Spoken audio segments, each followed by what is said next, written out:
नमस्कार, मैं तरन्नुम खान। समाचार अब तक में आप सभी का स्वागत करती हूं। आज हम अकोला में मौजूद हैं। यहां पर बायोडीज़ल की दो ब्रांच, एक बायोडीज़ल महाराष्ट्र और एक बायोडीज़ल ऑल इंडिया, ये दोनों आज जुड़ के यहां पर एक मीटिंग के लिए आई है। अभी हमारे साथ में उसमें से एक सर है जिनका नाम देवड़े सर है। देवड़े सर अभी हमारे साथ में जुड़े हैं। आइए इनसे सवाल करते हैं। सर, आज जो मीटिंग थी, आप सब यहाँ पर जुड़े हैं। सर, ये मीटिंग किस चीज़ की थी? बायोडीजल पंप चालू करने के बारे में। अच्छा सर, तो ये आज की मीटिंग में क्या आप लोगों की बातचीत थी? अभी तो हम गवर्नमेंट के पास गए हैं जी। महाराष्ट्र सरकार के पास। उनके पास से जो परमिशन मिल जाएगी तो पंप चालू हो जाएंगे। तो सर, आप और आपका जो बायोडीज़ल है और महाराष्ट्र बायोडीज़ल और ऑल इंडिया बायोडीज़ल, राइट ना सर, ये दोनों का टाइप हो रहा है? हो। तो सर, ये अभी टाइप करके आगे किस तरीके से काम करेंगे? अभी देखिए, हमारे बड़े भाई चिंटू भाई बोलेंगे। ठीक है, अभी हम चिंटू सर के पास जाते हैं। चिंटू सर, आप अभी यहाँ पर बायोडीज़ल और बायोडीज़ल महाराष्ट्र बायोडीज़ल और ऑल इंडिया बायोडीज़ल का जो टाइप हो रहा है, उसकी जो मीटिंग थी आज, इसमें क्या क्या बातें हुई सर, हमारे लोगों को बताएंगे? देखिए, पहले जितने भी बायोडीज़ल नाम के एसोसिएशन इस देश भर में है वो हमारे साथ में है।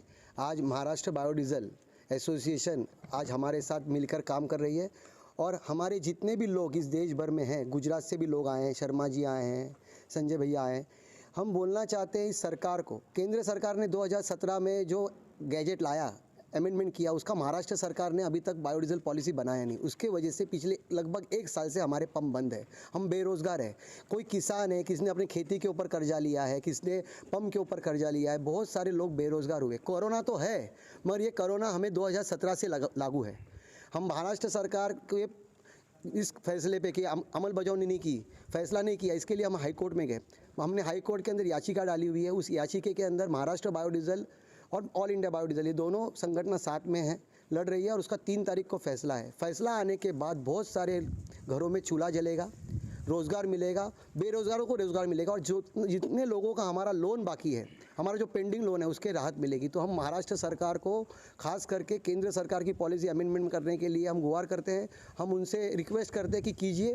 हमारा आंदोलन नहीं है, ये हमारी शक्ति है। हम सब एक साथ आके मिल के काम कर रहे हैं। इसमें ऐसा कुछ नहीं है कि हम लोग सरकार के ऊपर दबाव तंत्र ला रहे हैं। हम समझते थे कि बाबा कोरोना की वजह से किधर ना किधर कुछ देरी हो रही है, मगर हम जल्दी से जल्दी नगर पुरवठा खाता जो कि महाराष्ट्र सरकार में है और उसके माननीय मंत्री महोदय छगन भुजबल साहब है, उनसे हम निवेदन करते हैं कि जल्दी से जल्दी पॉलिसी लागू हो और लागू होने के बाद हमारे घर में भी एक बार वापस से चूल्हा जले, हमारे पास जो बेरोज़गार है उनको रोज़गार मिले और हमारे ऊपर जो संकट आया हुआ है महाराष्ट्र सरकार की वजह से, क्योंकि कोई कलेक्टर परमिशन देता है, कोई नहीं देता है। उनका बोलना ये होता है कि हमको ऊपर से आदेश नहीं मिला। तो हमारी prayer before the honourable high court यही है कि हमें अब बायोडीज़ल पॉलिसी लागू हो, हमारे धंधे चले, जिससे किसानों को फ़ायदा हो। किसानों के पास से ही हम लोग लेके बनाते हैं। जो शेतकऱ्यांची मुलं सगळे गरीबच आहेत ना, शेतकऱ्यांच्या मुलांसाठी झालंच पाहिजे, चालू झाला पाहिजे पंप हा। आणि इतर कंपनीपेक्षा ही डिझेल स्वस्त राहणार 5 ते 7 रुपयाने, त्याच्यामुळे शेतकऱ्यांचा फायदा होणार। त्याच्यामुळे सरकारने सुद्धा विचार केला पाहिजे। मतलब नॉर्मल डीजल से आपका डीजल सस्ता रहेगा? सस्ता रहेगा 5 रुपये से कम से कम। तो अभी आप दोनों जो जुड़ के अभी काम करेंगे तो मतलब लोगों को हर जगह पर सुविधा मिलेगी? हो, किसान का भी फायदा होगा सब में। हाँ, तो सर, किसान के साथ में और लोगों का भी फायदा हो, ऐसा।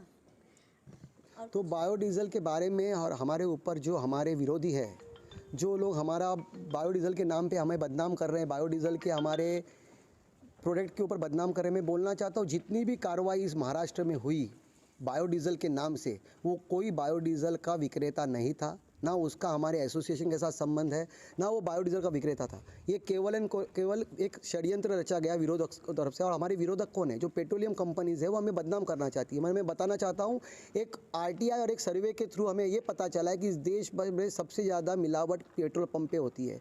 जनता की जो मराठी में बोलते फसवणूक, ये फसवणूक पेट्रोल पंप करते। तो इस देश भर में आप देखोगे ये पेट्रोल पंप ऐसा हो गया कि उल्टा चोर कोतवाल को डांटे। ये खुद चोरी करते हैं और हमें बदनाम करते हैं। तो मैं इस जनता की और इस महाराष्ट्र सरकार की आँख खोलना चाहता हूँ। और अभी हमारी जो पावर है, हमारी शक्ति है, उसमें सब जुड़े हैं। महाराष्ट्र बायोडीज़ल एसोसिएशन की शक्ति, अगर हमें इंसाफ नहीं मिला तो हम सुप्रीम कोर्ट तक जाएंगे, हम भी आंदोलन करेंगे, क्योंकि हम भी किसान हैं। हमारे साथ बहुत सारे गाँव के किसान जुड़े, इसलिए हमने आज अकोले में ये मीटिंग ली, क्योंकि किसानों के जगह पे पंप, किसानों को फ़ायदा कम से कम सस्ते भाव में, और वो भी मेक इन इंडिया। एक तरफ प्रधानमंत्री मोदी जी बोलते आत्मनिर्भर बनो और दूसरी तरफ ये आत्मनिर्भर है। आज हमारे ऊपर जो सौतेला व्यवहार हो रहा है उसके लिए हमें इंसाफ मिलना चाहिए और अब इंसाफ जब तक नहीं मिलता है हमारी लड़ाई चालू रहेगी। अभी हमारे साथ में जुड़े हैं पाटिल सर। पाटिल सर, आज की मीटिंग का क्या रिजल्ट आपको दिखता है? आज जो शक्ति है, ये जो महाराष्ट्र से और बाहर के राज्यों से जो भी एसोसिएशन के मेंबर पदाधिकारी यहाँ पे आए हैं, उनका Maharashtra association all India biodiesel association स्वागत करती है। सबसे पहले तो मैं गवर्नमेंट ऑफ महाराष्ट्र को ये बताना चाहता हूँ कि बायोडीजल ये जो है प्योरली जैव ईंधन है। इसका आम किसान सर्वसाधारण व्यक्ति को इसका फ़ायदा होने वाला है। जो भी चिंटू भाई ने और देवरे साहब ने बताया, यहाँ पे जो किसान की रोजी रोटी ये महाराष्ट्र गवर्नमेंट के कुछ अधिकारियों ने या हमारे कुछ विरोधक है, उन्होंने ये बंद किया हुआ है। ये पूरा षड्यंत्र है। तो मैं जो अधिकारी है अन्न पुरवठा विभाग, जो हमें एनओसी देने के लिए जो भी प्रॉब्लम कर रहा है, उनको ये निवेदन है, आप पूरा केंद्र सरकार का जो भी सर्कुलर है उसको पढ़िए। उस हिसाब से हर कोई व्यक्ति आपके पास निवेदन करता है, उनको आप एनओसी दीजिए और सपोर्ट कीजिए। धन्यवाद। विनोद शर्मा जी, आप बताएंगे कि आज की मीटिंग में आप कितने सेटिस्फाई हुए? यस, आदरणीय प्रधानमंत्री नरेंद्र मोदी सर ने बायोडीजल को एक स्वतंत्र बिजनेस करने के लिए पूरे देश में एक सर्कुलर निकाला है। ये सर्कुलर, ये बायोडीजल का फ़ायदा, लेकिन पूरे देश में इसका प्रचार नहीं हुआ है। 12% जीएसटी का फ़ायदा बेनिफिट यूज़र को डायरेक्ट मिल सकता है, क्रेडिट ले सकता है। ये बायोडीजल प्रदूषण फ्री एक प्रोडक्ट बनाई है। दूसरा, बायोडीजल के अगर रिटेल आउटलेट होते हैं और बायोडीजल अगर बिकता है तो हमें देश विदेश से प्रोडक्ट जो हम खरीद के, डीजल पेट्रोल खरीद के जो ला रहे हैं, उसमें हमको हुंडियामण हम उसको बचा सकते हैं। दूसरा, अगर बायोडीजल के रिटेल आउटलेट डालने की परमिशन मिलती है तो रोजगार बढ़ेगा। यानी नरेंद्र मोदी सरकार आत्मनिर्भर भारत और महाराष्ट्र सरकार का आत्मनिर्भर महाराष्ट्र बनाने का जो सपना है, यार सारे स्टेट का जो सपना है, तो ये सपना रोजगार और बिजनेस को बढ़ाने से बढ़ेगा। तो आज का जो हम महाराष्ट्र एसोसिएशन और ऑल इंडिया बायोफ्यूल एसोसिएशन इकट्ठा हुए हैं, वो इकट्ठा होने का एक ही मकसद है कि पूरे देश में, पूरे राज्य में B100 बायोडीजल का रिटेल आउटलेट डालने का और B100 बेचने का जो भारत सरकार का परिपत्र है, वो सारे राज्य इसको अमल करें और जल्द से जल्द ये गाइडलाइन निकाले, जिससे रोजी रोटी और लोग आत्मनिर्भर बन सके। अभी हमारे साथ में किशोर पाटिल सर जुड़े हुए हैं। सर, डीजल के मुकाबले में बायोडीजल काफ़ी कहते हैं ना कि कम रेट में मिलता है, इसके लिए लोग काफ़ी उसके बारे में बातें करते हैं। सर, उसके बारे पे उस मुद्दे पे आप कोई रोशनी डालेंगे? हाँ जी, देखिए, बायोडीजल बोले तो जैव ईंधन है। जैव ईंधन का आप थोड़ा सा स्टडी करेंगे तो बनता कैसा है इसका, ये बनता ऐसा है कि कोई वनस्पति है, फॉर एग्ज़ाम्पल जेट्रोफा है या कोई आपका सोयाबीन है या कोई भी आपका वेस्ट, जो वेस्ट होता है आपका वनस्पति से निकलने वाला, जो हम फेंक देते हैं, उससे ये रिसाइकल करके उसका घर निकाल के इसका ये बनता है। तो आप देखेंगे तो ये जो साइकिल है ये किसान से शुरू होता है और किसान को ही इसका बेनिफिट मिलेगा। तो जब ये बायोडीजल निर्मित होने के बाद में इसका बहुत अच्छी तरह से केंद्र सरकार की तरफ से गैजेट आया, लेकिन उसका इम्प्लीमेंटेशन लोगों का जन जागृति नहीं हुआ, लोगों को नॉलेज नहीं मिला, तो लोगों को थोड़ा सा इसके बारे में अस्पष्टता है। तो इसका फ़ायदा क्या होता है? पहली बात तो फ़ायदा किसान से शुरू होता है, दूसरा व्यापारी को मिलता है, उसको जीएसटी का इनपुट मिलता है, तीसरा पर्यावरण को मिलता है, क्योंकि इससे निकलने वाला कोई जो एक्सप्लोजिव गैस निकलता है वो ना CO होता है ना ये होता है जो आपको हानिकारक होता है। तो पर्यावरण के लिए भी ये बहुत क्लीन ऐसा डीजल है। और कोई भी गवर्नमेंट यदि आप लेंगे तो ये उनका ये ड्रीम होता है, यदि वो गवर्नमेंट सही में काम कर रही है लोगों के लिए, जनता के लिए, तो उनका वो ये ड्रीम होता है कि यार ये बायोडीजल की पॉलिसी जल्द से जल्द अप्लाई होकर हमारे राज्य में ये चालू हो जाना चाहिए। लेकिन अफसोस ये हो रहा है कि जैसे यहाँ पे अभी एसोसिएशन के लोग जगे हुए सब इसमें शिक्षित लोग हैं, उन्होंने खुद चाहा है कि इस पर्यावरण को संभालने के लिए इतना अच्छा स्टेप लिया है, लेकिन तीनों गवर्नमेंट जो भी है उनसे वो सपोर्ट नहीं मिल पा रहा है। सब लोगों का पंप बंद है। एक किसान हमारे दोस्त ऐसे हैं जिन्होंने बेचारे ने खुद का घर बेच दिया, खुद की ज़मीन बेच दिया, उन्होंने पंप डाल दिया, लेकिन वो पंप को परमिशन नहीं दे रहा। पूछने जा रहा परमिशन क्यों नहीं, कलेक्टर बोलते हैं कि परमिशन के लिए हमको ऊपर से ऑर्डर नहीं है। अरे जब गैजेट आ गया है तो ऑर्डर क्यों नहीं है आपके पास में?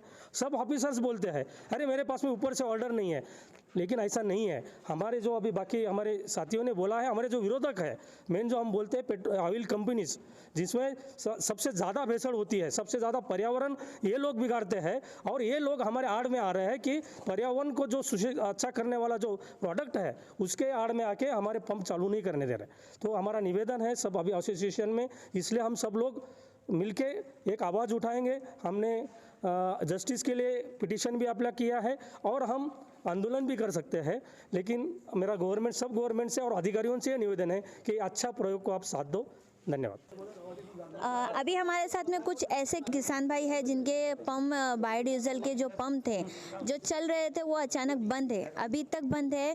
इतने कोरोना के इतने बुरे हालात में भी इनके बायोडीजल का पंप भी बंद है, इनके काफ़ी नुकसान आते हैं। इनसे आइए बात करते हैं। भाऊ आप बताएंगे कि आपको अभी जो आपका पंप बंद है वो क्यों बंद है और कैसे बंद हुआ? हमने अभी 50 लाख रुपए खर्चे किया है पंप शुरू करने में, और पंप चालू भी किया था, लेकिन गवर्नमेंट अभी महाराष्ट्र गवर्नमेंट बोल रही है हमारा परमिशन लो, और परमिशन लेने को गया तो बोलते हमारे पास गाइडलाइन नहीं, इसलिए वो गाइडलाइन नहीं तब तक पंप बंद रखो ऐसा बोल रहे, इसलिए हमारा पंप बंद है। तो अभी आपका पंप बंद है, तो जब चालू किए थे तब वो चल रहा था पंप? हाँ अच्छा चल रहा था। तो मिनिमम अभी आपका कितना नुकसान हो रहा है? अभी तो बहुत नुकसान है हमारा, तो अभी हर महीने का 60,000 रुपया तो ब्याज चल रहा है बैंक का। तो आपका पंप जिस एरिया में वहाँ पर किसानों का भी आना जाना रहता है? फिर ज़्यादा किसानों का ही फायदा है, वो सब ट्रैक्टर वाले, पिकअप वाले, सब ट्रक वाले, सबको फायदा होता है, किसानों को फायदा ही है। हाँ, तो जैसे कि अभी आप जो ट्रैक्टर वाले आते हैं उन लोगों को आप जो बायोडीजल जो देते हो उसमें और डीजल में उन लोगों को क्या फ़र्क दिखता है? डीजल में तो भाव तो रेट तो कम है, लेकिन उसका आवरेज भी ज़्यादा है। अच्छा। हाँ, इसलिए किसानों को बहुत फायदा है, और उसका भी एवरेज ज़्यादा होने से वजह उसका मशीन भी अच्छा रहता है, धुआं कम मारता है, इसलिए वो डीजल बहुत अच्छा है। हमारे समाचार आप तक चैनल के ज़रिए आप सरकार को और लोगों को क्या संदेश देना चाहेंगे? सरकार को ये समझ देना चाहता है कि अब तो जल्द से जल्द ये बायोडीजल का पंप सब चालू करो। चालू करना चाहिए सर? हाँ, चालू करना चाहिए। जी। आज की जो मीटिंग थी वो महाराष्ट्र बायोडीजल और ऑल इंडिया बायोडीजल के बीच में थी, जो कि यहाँ पर काफ़ी शेतकरी, काफ़ी किसान भाई लोग ऐसे होते हैं जिनको डीजल काफ़ी महंगा पड़ता है, पर बायोडीजल इनको काफ़ी प्रॉफिट वाला होता है। इनकी गाड़ी में ज़्यादा से ज़्यादा काफ़ी माइलेज मिलता है और काफ़ी सस्ता पड़ता है, जिनसे इनका काफ़ी बचत होता है। कोरोना की इतनी महामारी में भी जब लोगों का काम धंधा बंद है, उस बीच बायोडीजल के लिए भी सरकार आड़े आ रही है। इनकी मांग बस इतनी है कि बायोडीजल को पूरी तरीके से परमिशन मिलना चाहिए, ताकि इनके ज़रिए जो किसान भाई लोग हैं उन लोगों का फ़ायदा हो। जैसे कि अभी हमने थोड़ी देर पहले जो जिनसे बात की वो भी एक किसान ही हैं, उन्होंने भी एक बायोडीजल खोला, जिनकी वजह से वहाँ के एरिया के जितने भी किसान हैं उन लोगों को काफ़ी फ़ायदा हो रहा था, मगर सरकार की नामंजूरी की वजह से उनको काफ़ी नुकसान बर्दाश्त करना पड़ा और उनको वो बायोडीजल पंप बंद करना पड़ा। हमारे चैनल के ज़रिए इन लोगों की बस इतनी मांग है कि बायोडीजल को परमिशन मिले और जल्द से जल्द बायोडीजल आगे लोगों तक के पहुंचाने का ज़रिया सरकार खोल के दे। धन्यवाद। कैमरामैन इब्राहिम के साथ मैं तरन्नुम खान, नमस्कार।